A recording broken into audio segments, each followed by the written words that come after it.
एक महिला कभी किसी जाल में नहीं फंसी, लेकिन उसके साथ उससे भी ज्यादा अजीब घटना हुई। आसमान से उसकी लाश सीधे नीचे आ गिरी और ठीक 2 बदकिस्मत रॉक क्लाइंबर्स की रस्सी पर आकर अटक गई। किस्मत अच्छी थी कि उनकी रस्सियां मजबूती से बंधी हुई थीं, वरना दोनों की वहीं दर्दनाक मौत हो जाती। रिपोर्ट मिलते ही पुलिस तुरंत चट्टान की चोटी पर पहुंच गई। अधिकारी काइल रस्सी के सहारे नीचे उतरकर लाश का करीब से निरीक्षण करने लगा। वह 2 बातें पूरे यकीन से कह सकता था। पहली, मरने से पहले यह महिला जिंदा थी, और दूसरी, उसकी बाईं टांग किसी जंगली जानवर ने बुरी तरह नोच डाली थी। महिला के बाएं हाथ में एक ब्रेसलेट था। काइल उसे उतारने ही वाला था कि अचानक ब्रेसलेट टूट गया और गहरी खाई में गिर पड़ा। महिला के हाथ में ब्लैक वूली नाम का एक पौधा था, जबकि यह पौधा पहाड़ की चोटी पर कहीं नहीं उगता। उसके पैरों में जूते भी नहीं थे। साफ था कि वह नंगे पैर काफी लंबा पहाड़ी रास्ता तय करके यहाँ तक पहुंची थी। काइल को उसकी शक्ल कुछ जानी पहचानी लगी। ऐसा लग रहा था जैसे वह इसी पार्क की कोई कर्मचारी हो, लेकिन उसे याद नहीं आ रहा था कि आखिर वह कौन थी। चोटी पर महिला के खून से बने हाथों और पैरों के निशान मिले, लेकिन इनके अलावा वहां कोई और सुराग नहीं था। हालांकि पुलिस अभी तक उसकी पहचान नहीं कर पाई थी, लेकिन उसके शरीर पर बना एक महंगा एक्स आकार का टैटू सबका ध्यान खींच रहा था। हैरानी की बात यह थी कि वह टैटू सोने से बनाया गया था। भले ही उसकी कीमत उस 23 लाख की माला जितनी न हो, लेकिन इससे इतना जरूर साबित हो गया कि महिला काफी अमीर थी। महिला बहुत तेज रफ्तार से नीचे गिरी थी, इसलिए फोरेंसिक विशेषज्ञों के लिए यह तय करना मुश्किल था कि कौन सी चोट गिरने से पहले लगी थी और कौन सी बाद में। हालांकि उसकी बाईं टांग पर बने दांतों के निशानों का आकार देखकर अनुमान लगाया गया कि उस पर शायद जंगली भेड़ियों या कुत्तों ने हमला किया था। उसी रात काइल फिर से खाई के नीचे गया और वहां से महिला का टूटा हुआ ब्रेसलेट ढूंढ निकाला। अगले दिन वह अपनी नई साथी नाया के साथ पहाड़ पर चढ़ने वाले रास्ते पर सुराग तलाशने निकल पड़ा। एक शिकार वाली झोपड़ी के बाहर उन्हें खून से सने पैरों के निशान मिले। झोपड़ी के अंदर एक खून लगी रस्सी पड़ी थी। साफ था कि महिला ने अपनी जांघ पर उसे कसकर बांधा था ताकि खून बहना रुक सके। सबसे बड़ा सवाल यही था कि जब यह झोपड़ी उसके लिए कहीं ज्यादा सुरक्षित थी, तो वह लगातार भागती हुई पहाड़ की चोटी तक क्यों गई? इतना खून बहने के बाद वह किसी भी समय मर सकती थी। फिर उसने इस कमरे में समय लगाकर जगह जगह निशान क्यों बनाए? इन सवालों ने दोनों को उलझन में डाल रखा था। तभी अचानक एक विशाल काला भालू झाड़ियों से निकलकर उनकी ओर दौड़ पड़ा। नाया घबराकर गिर गई। जितनी ज्यादा वह घबराती, उतनी ही उसकी पिस्तौल होल्स्टर से बाहर नहीं निकल पा रही थी। लकड़ी का पतला सा दरवाजा आखिर कई 100 किलो वजनी भालू को कब तक रोक पाता? ऐसे नाजुक समय पर काइल ने बिना देर किए अपनी बंदूक निकाली। धड़ाम धड़ाम 2 गोलियों की आवाज सुनते ही भालू डरकर जंगल की ओर भाग गया। आगे जंगल में उन्हें महिला का एक जूता मिला। पास ही एक बाज महिला के शरीर से गिरे सड़े हुए मांस को नोच कर खा रहा था। अनुभवी काइल ने एक नजर में समझ लिया कि महिला पर हमला करने वाले जानवर कौन थे और उनकी संख्या कितनी थी। कम से कम 2 या 3 भेड़िए थे। उसका अनुमान था कि महिला ट्रैकिंग करते समय रास्ता भटक गई थी, इसलिए उन जंगली भेड़ियों का शिकार बन गई। कुछ ही देर बाद मुख्य रास्ते पर उन्हें महिला के खून के धब्बे मिले। एक चट्टान पर गोली के रगड़कर निकलने का निशान दिखाई दिया। पास के एक बड़े पेड़ के तने में काइल को वही गोली भी मिल गई। उसने तुरंत फोरेंसिक टीम को फोन किया। जांच में पुष्टि हुई कि महिला की बाईं टांग में जानवर के काटने से पहले ही गोली लगी थी। बस बाद में हुए जानवर के हमले ने उस गोली के घाव को छिपा दिया था। वापस लौटकर काइल ने महिला के ब्रेसलेट का ध्यान से निरीक्षण किया। उसे पता चला कि यह एक समर कैंप की यादगार निशानी थी, जो 2008 से 2011 तक हर साल आयोजित होता था, और हर साल लगभग 100 ऐसे ब्रेसलेट दिए जाते थे। अब 10 साल से भी ज्यादा समय बीत चुका था। करीब 400 से ज्यादा ब्रेसलेट जाने कितने लोगों के हाथों में पहुंच चुके होंगे। ऐसे में हर एक ब्रेसलेट के असली मालिक तक पहुंचना भूसे के ढेर में सुई ढूंढने जैसा था। उधर नाया ने समर कैंप के रिकॉर्ड खंगालने शुरू किए। उसने वहां आए बच्चों और प्रशिक्षकों सभी की सूची की जांच शुरू की। उसे उम्मीद थी कि झोपड़ी की दीवारों पर बने निशानों का संबंध किसी पुराने कैंप सदस्य से निकल सकता है। नाया ने अपनी जांच की पूरी दिशा टीम लीडर शॉर्ट को बताई, लेकिन शॉर्ट ने गोदाम से पूरा का पूरा एक डिब्बा निकालकर सामने रख दिया, जो बिल्कुल वैसे ही ब्रेसलेटों से भरा हुआ था। कोई भी अंदर आता और मुट्ठी भर ब्रेसलेट उठाकर ले जा सकता था। इसका मतलब साफ था कि अब ब्रेसलेट वाली कड़ी से आगे जांच करना लगभग बेकार था। इसी बीच काइल को जंगल में महिला की गिरी हुई दवाइयों की एक शीशी मिली। उसके ढक्कन पर वही निशान बना था जो महिला के शरीर पर बने एक्स आकार के टैटू पर था। क्या यही निशान इस रहस्यमयी हत्या को सुलझाने की सबसे अहम कड़ी बनने वाला था? आसमान से गिरी इस महिला की लाश का सबसे डरावना सच यह था कि वह खाई में गिरने से पहले ही मर चुकी थी, लेकिन पहाड़ की चोटी पर उसके अलावा किसी दूसरे इंसान का कोई निशान मौजूद नहीं था। और जो घाव पहली नजर में जंगली भेड़ियों के हमले जैसा लग रहा था, क्या वह सचमुच उसकी मौत की असली वजह था? एक महिला की मौत पहली नजर में भेड़ियों के हमले जैसी लग रही थी, लेकिन असली सच इससे कहीं ज्यादा खौफनाक था। दरअसल भेड़ियों के हमला करने से पहले ही उसके सिर के बाएं हिस्से में शिकारी बंदूक की गोली लग चुकी थी। महिला के शरीर पर बना रहस्यमयी एक्स आकार का सुनहरा टैटू अब भी सबसे बड़ी पहेली बना हुआ था। जांच के दौरान पुलिस अधिकारी कायल को जंगल में एक नशीली दवाइयों का डिब्बा मिला जिस पर बिल्कुल वही एक्स का निशान बना था। डिब्बे के अंदर तरह तरह के ड्रग्स भरे हुए थे, लेकिन हैरानी की बात यह थी कि पोस्टमार्टम में महिला के शरीर में किसी भी तरह के नशे का कोई सबूत नहीं मिला। कायल सीधे कस्बे के ड्रग डीलर टेडी के पास पहुंचा। उसने टेडी के सारे ड्रग्स जब्त कर ली और उसी को दबाव बनाने का हथियार बनाकर उससे कहा कि वह इस ड्रग बॉक्स और सुनहरे टैटू के बारे में जानकारी जुटाए। मजबूर होकर टेडी टैटू शॉप के मालिक ओल्ड लिन के पास पहुंचा और उसे सुनहरे टैटू वाली बात बताई। ओल्ड लिन ने एक नजर पीछे बैठे आदमी पर डाली। वह ऊपर से तो बिल्कुल सामान्य दिख रहा था, लेकिन असल में उनकी बातचीत चोरी छिपे सुन रहा था। यह देखकर ओल्ड लिन ने तुरंत टेडी को डांटना शुरू कर दिया। उसने कहा कि दुनिया में सुनहरे टैटू जैसी कोई चीज होती ही नहीं और उसे दुकान से बाहर निकाल दिया। लेकिन टेडी के कुछ ही दूर जाने के बाद ओल्ड लिन का संदेश आया। उसमें सिर्फ इतना लिखा था, सुनहरा टैटू किसी अच्छी चीज का संकेत नहीं है, बेहतर होगा कि तुम इस मामले से दूर ही रहो। टेडी ने इस चेतावनी को गंभीरता से नहीं लिया, लेकिन उसी रात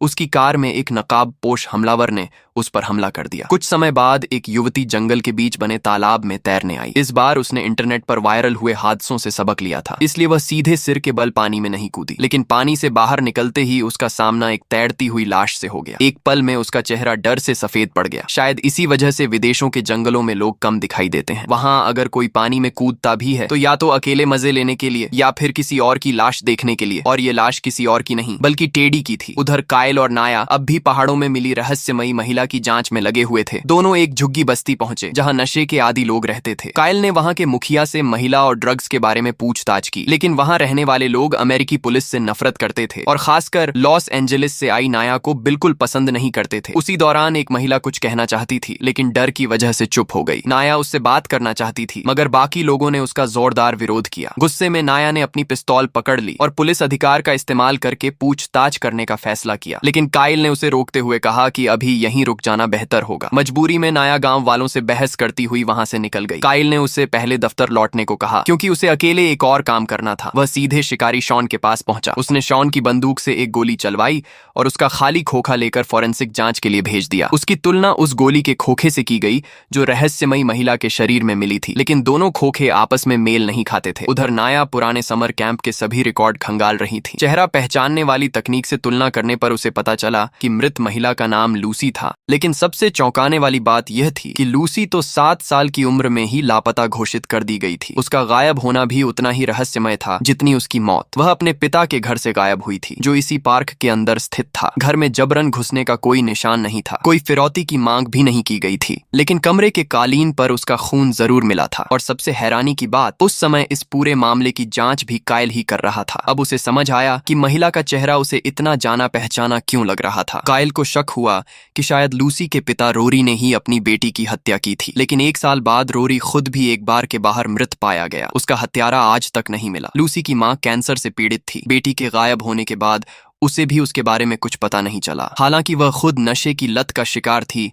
फिर भी उसने कभी उस दवाई की शीशी पर बने एक्स वाले निशान को नहीं देखा था। इसके बाद कायल लूसी के पुराने घर पहुंचा। वहां रहने वाले किराएदार ने बताया कि उसने एक बार सामने वाली पहाड़ी पर एक लड़की को देखा था, लेकिन जैसे ही उस लड़की की नजर उस पर पड़ी वह तुरंत भाग गई। हालांकि किराएदार यह पक्का नहीं कह सका कि वह लड़की लूसी ही थी। इसके बाद कायल फिर से ओल्ड लिन के पास पहुंचा। इस बार दबाव डालने पर उसने स्वीकार किया कि उसने पहले वह दवाई की शीशी देखी थी और सुनहरे टैटू के बारे में भी सुना था, लेकिन उसे खुद भी इसके बारे में कुछ नहीं पता था। उसने कायल को भी वही सलाह दी जो पहले टेडी को दी थी। इस मामले की जितनी कम पड़ताल करोगे उतना ही अच्छा रहेगा। उधर नाया अकेले ही फिर से झुग्गी बस्ती के आसपास सुराग तलाश रही थी। तभी उसने दूर जंगल में एक छोटे बच्चे जैसी आकृति को पेड़ों के बीच गायब होते देखा। वह उसके पीछे पीछे जंगल के अंदर चली गई, लेकिन उसे बिल्कुल अंदाजा नहीं था कि दूर बैठा शिकारी शॉन अपनी राइफल के 8 गुना झूम वाले स्कोप से हर पल उस पर नजर रखे हुए था। कुछ देर बाद नाया को बच्चे के पैरों के निशान मिले। उनका पीछा करते करते वह एक छोड़ी हुई गुफा तक पहुंच गई। अंदर उसे लोहे की एक पुरानी जंजीर और प्लास्टिक के खिलौने जैसा एक अजीब सामान मिला। वह और आगे बढ़ने ही वाली थी कि अचानक उसके पैरों के नीचे की सड़ी हुई लकड़ी टूट गई। अगले ही पल वह सीधे नीचे एक गहरे कुएं में जा गिरी। वहां उसकी आवाज सुनने वाला कोई नहीं था। किस्मत से कुएं के नीचे एक सुरंग थी। वह उसी सुरंग के सहारे बाहर निकलने की कोशिश करने लगी, लेकिन थोड़ी ही दूर जाकर उसका शरीर दो चट्टानों के बीच फंस गया। अब वह न आगे बढ़ सकती थी और न पीछे लौट सकती थी। इतने में बारिश शुरू हो गई। बारिश का पानी चट्टानों की दरारों से बहता हुआ सीधे उसी जगह भरने लगा जहां नाया फंसी हुई थी। अगर यही हाल रहा तो कुछ ही देर में वह पानी में डूबकर मर जाती। ठीक उसी समय जब उसने सारी उम्मीद छोड़ दी थी, अचानक उसे काइल की आवाज सुनाई दी। लूसी की सहकर्मी नाया एक गुफा में फंस चुकी थी। उधर काइल ने देखा कि नाया की लोकेशन काफी देर से एक ही जगह पर रुकी हुई है। उसे तुरंत शक हुआ कि कुछ गड़बड़ है। वह जीपीएस की मदद से उसी जगह पहुंचा और काफी मशक्कत के बाद नाया को बाहर निकाल लिया। कहानी हमें कई साल पीछे ले जाती है। तब लूसी अभी छोटी बच्ची थी। उसकी माँ कैंसर से मर चुकी थी। इसके बाद उसका पिता रोरी शराब पीकर अक्सर घर में हंगामा करता था। एक दिन वह नशे में बुरी तरह बेकाबू हो गया। डरी हुई लूसी अपने कमरे में छिप गई। रोरी ने गुस्से में उसके कमरे का दरवाजा तोड़ना शुरू कर दिया। डर और तनाव कम करने के लिए लूसी ने अपने हाथ में पकड़े चाकू से दरवाजे के फ्रेम पर कुछ अजीब निशान उकेरने शुरू कर दिए। तभी उसके पीछे वाली खिड़की अचानक किसी ने खोल दी। लेकिन हैरानी की बात यह थी कि लूसी डरने के बजाय मुस्कुरा उठी और सामने खड़े उस शख्स का खुशी से स्वागत करने लगी। आखिर वह कौन था जिसे देखकर लूसी के चेहरे पर मुस्कान आ गई? उसके गायब होने और सालों बाद उसकी हत्या के पीछे आखिर कौन सा राज छिप है? काइल और नाया उस पुरानी खदान की सुरंगों की तलाशी लेते रहे। अंदर कई रास्ते थे। उनमें से एक सुरंग से बाहर निकलते ही उन्हें जमीन पर वही दवाइयां बिखरी हुई मिली जो पहले लूसी के पास मिली थी। साथ ही उन्हें वही सांस लेने वाला उपकरण भी मिला जो नाया ने गुफा के अंदर देखा था। अब सब कुछ साफ होने लगा। लूसी अपनी जिंदगी में न जाने कितनी बार इसी गुप्त रास्ते से पहाड़ के नीचे उतरकर ड्रग्स की तस्करी करती रही थी। उधर गुफा के बाहर नाया को गिद्धों द्वारा पूरी तरह साफ की गई एक इंसानी जबड़े की हड्डी मिली। फोरेंसिक जांच में उसके दांतों से पहचान हुई कि यह झुग्गी बस्ती के सरगना अब्बू का जबड़ा था। नाया और फोरेंसिक टीम ने आसपास का जंगल खंगालना शुरू किया। एक बड़े पेड़ पर उन्हें सूखे हुए क्रिस्टल जैसे अवशेष मिले। वह दरअसल इंसानी दिमाग के बिखरे हुए टुकड़े थे। थोड़ी ही दूरी पर एक कंकाल पड़ा मिला। ऐसा लग रहा था कि अब्बू पेड़ के सहारे बैठा था। तभी किसी ने उसके सिर में गोली मार दी। काइल वह जबड़े की हड्डी लेकर अब्बू के पुराने साथी के पास पहुंचा। दोनों पहले प्रेमी रह चुके थे, लेकिन हैरानी की बात यह थी कि उसे अब्बू की मौत पर न दुख था और न ही कोई हैरानी। उल्टा उसने बेशर्मी से कहा कि अब्बू ने आत्महत्या की होगी। उसकी बातें साफ बता रही थीं कि वह किसी बड़े राज को छिपाने की कोशिश कर रहा है। झुग्गी बस्ती के लोग सालों से पार्क की जमीन पर गैर कानूनी कब्जा करके रह रहे थे। पुलिस पहले से ही उन्हें वहां से हटाना चाहती थी। अब उन्हें कार्रवाई करने का अच्छा मौका मिल गया। छापेमारी के दौरान पुलिस को पूरी बस्ती से ड्रग्स मिले। इससे साबित हो गया कि वहां रहने वाले लोग भी इस तस्करी में शामिल थे, लेकिन उन्होंने दावा किया कि वे लूसी को नहीं जानते। इसी दौरान जब पुलिस पूरे इलाके की तलाशी ले रही थी, दूर से पानी भरकर लौट रही एक महिला ने यह सब देख लिया। वह तुरंत एक पेड़ के पीछे छिप गई, लेकिन गश्त कर रही नाया की नजर उस पर पड़ गई। नाया ने उसे पहचान लिया। यह वही महिला थी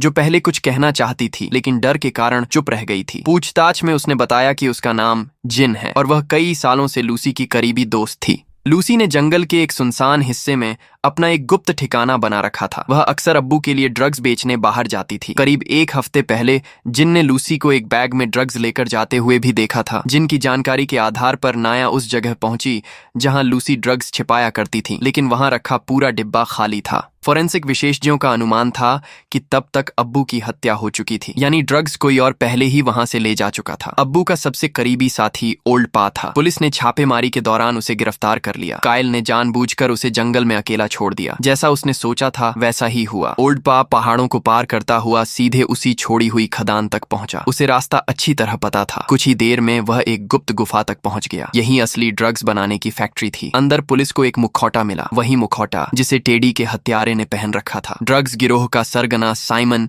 अपने आदमी को ड्रग्स और पैसों से भरा बैग देकर ओल्ड पा के साथ भेजता है ताकि वह फिर से तस्करी शुरू कर सके। लेकिन जैसे ही ओल्ड पा गुफा से बाहर निकला, काइल और नाया पहले से वहीं उसका इंतजार कर रहे थे। तब जाकर उसे समझ आया कि वह पुलिस के जाल में फंस चुका है। काइल ने उसे मजबूर किया कि वह आगे आगे चले और पूरे ठिकाने तक पुलिस को ले जाए। लेकिन जैसे ही वे ड्रग्स फैक्ट्री के करीब पहुंचे, अंदर मौजूद लोगों को उनकी भनक लग गई। दोनों तरफ से जबरदस्त गोलीबारी शुरू हो गई। आखिरकार पुलिस ने पूरे ठिकाने पर कब्जा कर लिया, लेकिन साइमन पहले ही दूसरे गुप्त रास्ते से भाग चुका था। तभी एक पुलिस अधिकारी ने फाइलों वाली अलमारी खोली। अंदर एक टाइम बम रखा हुआ था। खुशकिस्मती से काइल उससे काफी दूर था, इसलिए वह बच गया। गया। धमाके के बाद पुलिस दूसरे रास्ते से बाहर निकली और भागते हुए साइमन का पीछा करने लगी। साइमन तेज भाग रहा था, लेकिन काइल की गोली उससे भी तेज निकली। साइमन मौके पर ही ढेर हो गया। उसकी तलाशी लेने पर पुलिस को टेडी के पहचान पत्र मिले। इससे साबित हो गया कि टेडी की हत्या साइमन के ही आदेश पर कराई गई थी। लेकिन मामला यहीं खत्म नहीं हुआ, क्योंकि थोड़ी ही देर बाद पुलिस को एक और ड्रग तस्कर की लाश भी बरामद हुई। 4 बिस्तरों वाले एक कमरे में 3 महिलाओं की लाशें पड़ी थीं। तीनों ने आत्महत्या की थी। उनके शरीर पर भी वही एक्स आकार का सुनहरा टैटू बना हुआ था। तभी पुलिस को इस टैटू का असली मतलब समझ आया। ड्रग्स तस्करी करने वाले हर म्यूल यानी ड्रग्स ढोने वाले व्यक्ति के शरीर पर यही टैटू बनाया जाता था, ताकि खरीदार उन्हें आसानी से पहचान सकें और किसी तरह की गड़बड़ी न हो। और अगर कभी कोई मुसीबत खड़ी हो जाए तो संगठन उन्हें हमेशा के लिए चुप करा देता था। जांच के दौरान काइल को कैंप में एक बैग मिला। उसके अंदर लूसी और उसकी मां की साथ वाली तस्वीर थी। साथ ही एक मोबाइल फोन भी था, लेकिन फोन फेस लॉक से सुरक्षित था, इसलिए वह उसे खोल नहीं पाया। वह तुरंत लूसी की लाश के पास पहुंचा और उसके चेहरे से फोन अनलॉक करने की कोशिश की। 2 बार कोशिश करने के बाद भी फोन नहीं खुला, क्योंकि लूसी की मौत को काफी समय बीत चुका था और उसके चेहरे की जैविक पहचान बदल चुकी थी। तब फॉरेंसिक विशेषज्ञों ने उसके चेहरे पर फॉर्मल्डिहाइड लगाया। इससे त्वचा के ऊतकों में थोड़ी देर के लिए बदलाव आया और फोन के फेस रिकॉग्निशन सिस्टम ने उसे जीवित व्यक्ति समझ लिया। इस बार फोन सफलतापूर्वक खुल गया। फोन के अंदर मौजूद तस्वीरों और वीडियो में काइल को शॉन दिखाई दिया। वह पहले भी उस कैंप के आसपास घूमता देखा गया था, जहां ड्रग तस्करों ने आत्महत्या की थी। अब शक और गहरा हो गया। संभव था कि लूसी का असली हत्यारा वही हो। काइल तुरंत शॉन के ठिकाने पर पहुंचा, लेकिन चालाक शॉन पहले ही छिप चुका था। अचानक उसने घात लगाकर काइल पर गोली चला दी। गोली काइल के पेट में लगी और वह जान बचाकर भागने लगा। उसका घोड़ा भी शॉन पहले ही मार चुका था। अब उसके पास पैदल भागने के अलावा कोई रास्ता नहीं था। कुछ देर पीछा करने के बाद शॉन ने उसे घेर लिया। काइल की सारी गोलियां खत्म हो चुकी थीं। अब वह बिल्कुल बेबस था। ज्यादा खून बह जाने की वजह से उसकी आंखें धुंधली होने लगीं। बेहोशी की हालत में उसे अपने बेटे का चेहरा दिखाई देने लगा। कुछ साल पहले उसके बेटे की हत्या ओल्ड सैम नाम के आदमी ने कर दी थी। काइल चाहता था कि कानून के अनुसार सबूत इकट्ठा करके उसे सजा दिलाई जाए, लेकिन उसकी पत्नी जिल बदला लेने के पक्ष में थी। उसने काइल से छिपाकर शॉन की मदद ली और ओल्ड सैम को मरवा दिया। इसी बात को लेकर पति पत्नी के बीच इतना बड़ा विवाद हुआ कि दोनों का तलाक हो गया। उधर शॉन अब काइल को मारने ही वाला था कि तभी एक गोली चली। बंदूक नीचे रख दो। अगले ही पल नाया ने शॉन को गोली मार दी। शॉन वहीं ढेर हो गया। काइल की जान बच गई और अस्पताल पहुंचने के बाद वह जल्दी ही होश में आ गया। पुलिस ने शॉन के हथियारों का पूरा जखीरा खंगाला। उसके पास इतनी बंदूकें थीं कि उनसे एक पूरी टुकड़ी को हथियार दिए जा सकते थे, लेकिन उनमें से किसी भी बंदूक की गोली लूसी के शरीर में मिली गोली से मेल नहीं खाती थी। उधर लूसी की डीएनए रिपोर्ट भी आ चुकी थी। रिपोर्ट ने चौंकाने वाला सच सामने रखा। लूसी रोरी की जैविक बेटी ही नहीं थी। इसी दौरान मैट नाम का एक आदमी काइल से मिलने आया। उसने बताया कि करीब 10 साल पहले वह और लूसी कुछ समय तक एक पादरी के घर में साथ रहे थे। उसने उनकी पुरानी तस्वीर भी काइल को दी। काइल तुरंत उस पादरी के घर पहुंचा। वहां उसने दरवाजे पर वही निशान देखे जो बचपन में लूसी ने चाकू से बनाए थे। पादरी की बेटी से पूछताछ करने पर पता चला कि लूसी को उसके असली पिता ने ही वहां छोड़कर पालन पोषण के लिए भेजा था। लूसी हमेशा कहती थी कि उसका असली पिता एक पुलिस अधिकारी है। इतना सुनते ही काइल के दिमाग में एक नाम कौंधा। उसका अपना वरिष्ठ अधिकारी कैप्टन पॉल शॉर्ट। उसे याद आया कि जब उसने लैब से लूसी की डीएनए रिपोर्ट मंगवाई थी, तब शॉर्ट ने जानबूझकर अपनी बेटी केट का नाम जांच सूची से हटवा दिया था। यही बात काइल के शक की सबसे बड़ी वजह बन गई। दोनों कई सालों से एक दूसरे को जानते थे। आखिरकार शॉर्ट ने खुद सच कबूल कर लिया। उसने माना कि लूसी उसकी अपनी बेटी थी। मरने से पहले लूसी की मां ने उसे उसके असली पिता का नाम बता दिया था। शॉर्ट को डर था कि अगर यह सच बाहर आ गया तो उसका करियर और परिवार दोनों बर्बाद हो जाएंगे। इसलिए उसने लूसी को एक दूर दराज के गांव में पालने के लिए भेज दिया। यही वजह थी कि लूसी का गायब होना उसकी अपनी मर्जी से हुआ था। घर में किसी बाहरी व्यक्ति के घुसने के निशान भी नहीं मिले थे। उधर रोरी अक्सर लूसी और उसकी मां के साथ मारपीट करता था, इसलिए सबको यही लगा कि उसी ने लूसी को मार डाला। शॉर्ट ने भी इसी गलतफहमी का फायदा उठाया और पूरा शक रोरी पर जाने दिया। जिस परिवार में लूसी को पाला गया, वहां उसके साथ बहुत बुरा व्यवहार होता था। उसे अक्सर तहखाने में बंद रखा जाता, भरपेट खाना भी नहीं दिया जाता था। कई साल बाद वह किसी तरह वहां से भाग निकली और वापस उसी पार्क में रहने लगी। अब उसके मन में शॉर्ट के लिए सिर्फ नफरत बची थी। उसे लगता था कि उसके पिता ने उसे छोड़ दिया और फिर कभी उसकी परवाह नहीं की। बड़ी होने के बाद वह कई बार शॉर्ट से पैसे ऐंठने लगी। उसका तरीका भले गलत था, लेकिन उसकी पीड़ा समझी जा सकती थी। मगर शॉर्ट जैसा निर्दयी इंसान अपनी ही बेटी पर शिकारी बंदूक तानने से भी नहीं हिचकिचाया। गोली लगने के बाद लूसी भागती हुई पहाड़ की चोटी तक पहुंची। उसके जीने की सारी उम्मीद खत्म हो चुकी थी। आखिरकार उसने खुद ही खाई में छलांग लगा दी। मैं बस चाहता था कि उसे पता चले मुझे अपने परिवार की रक्षा करनी थी। वह भी तुम्हारा परिवार थी पॉल। काइल बार बार शॉर्ट से आत्मसमर्पण करने के लिए कहता रहा, लेकिन शॉर्ट को सिर्फ अपनी बदनामी, नौकरी और परिवार टूटने का डर था। जब काइल ने साफ कह दिया कि वह उसके खिलाफ रिपोर्ट दर्ज कराएगा, तो शॉर्ट ने उस पर बंदूक तान दी। लेकिन जो आदमी अपनी ही बेटी पर गोली चला सकता था, वह अपने अधीन काम करने वाले अधिकारी पर गोली चलाने की हिम्मत नहीं जुटा सका। आखिरकार उसे अपनी गलती का एहसास हुआ। शर्म और पछतावे में डूबकर उसने खुद को गोली मार ली। यहीं इस कहानी का अंत होता है। शुरुआत में यह कहानी बेहद रहस्यमयी और रोमांचक लगती है। आसमान से गिरती एक महिला की लाश ऐसा रहस्य खड़ा करती है कि दर्शक अंत तक सच्चाई जानना चाहते हैं। लेकिन धीरे धीरे कहानी एक पुराने और परिचित मोड़ पर पहुंच जाती है। फिर भी इसकी शुरुआत, रहस्य और जंगल का माहौल इसे देखने लायक जरूर बनाते हैं।